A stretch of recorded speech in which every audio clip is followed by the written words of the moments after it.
ధర్మశాస్త్రము రాబోవు మేలుల విషయమై ఛాయగలదియే గాని దాని నిజ స్వరూపము క్రొత్త నిబంధనలో యేసయ్యలో ఉంది.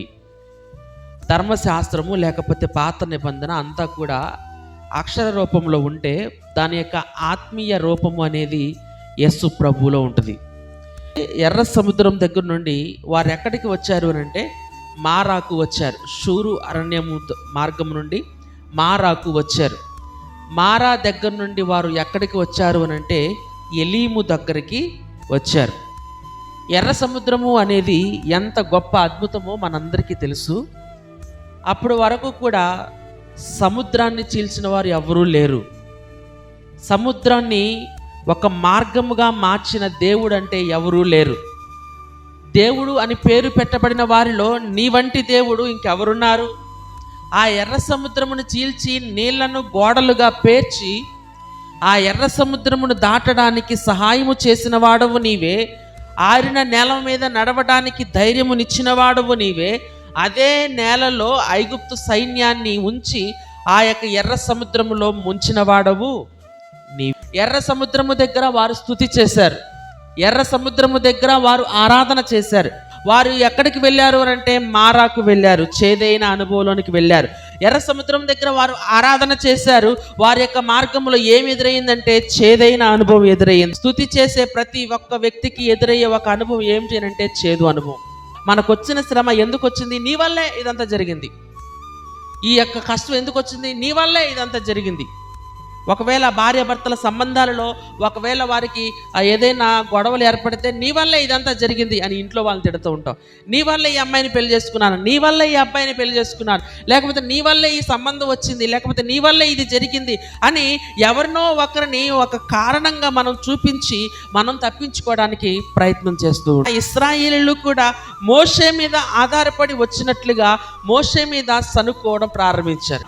పౌలు శీలలు జైల్లో ఉన్నప్పుడు వాళ్ళు రక్తము కారుతూ ఉండగా, వారి గాయాల నుంచి రక్తము కారుతూ ఉండగా మధ్యరాత్రి వేళ వాళ్ళు ఏం చేశారు అని అంటే దేవుణ్ణి స్తుతించడం ప్రారంభించారు. అప్పటి వరకు కూడా భయంకరమైన దెబ్బలు తిన్నారు.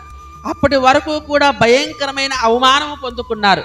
మధ్యరాత్రి వేళ వారికి స్తుతి చేయాలి, ఆరాధన చేయాలి అని జ్ఞాపకం వచ్చింది. ఎర్ర సముద్రం దగ్గర వారు స్తుతి చేశారు. మారా దగ్గర వారు సనుక్కున్నారు.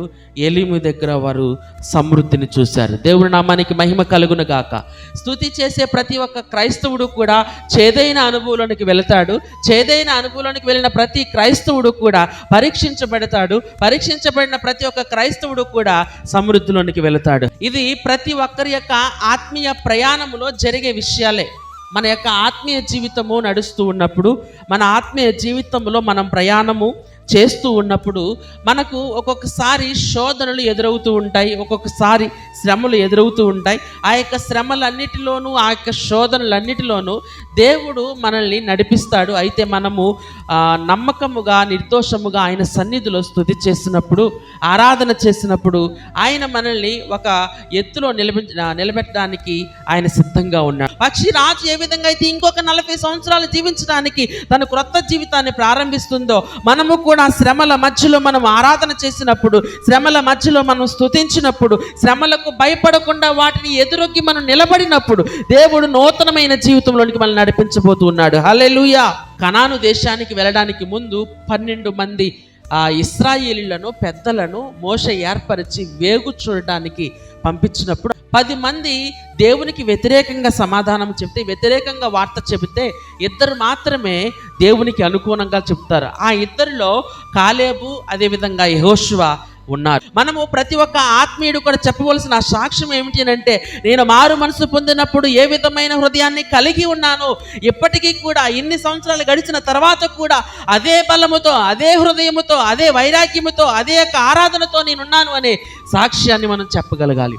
కాలేబు అటువంటి సాక్ష్యాన్ని చెబుతున్నాడు. ఎర్ర సముద్రము దాటినప్పుడు నాకెంత బలము ఉందో ఇప్పటికీ కూడా నాకు అంతే బలం.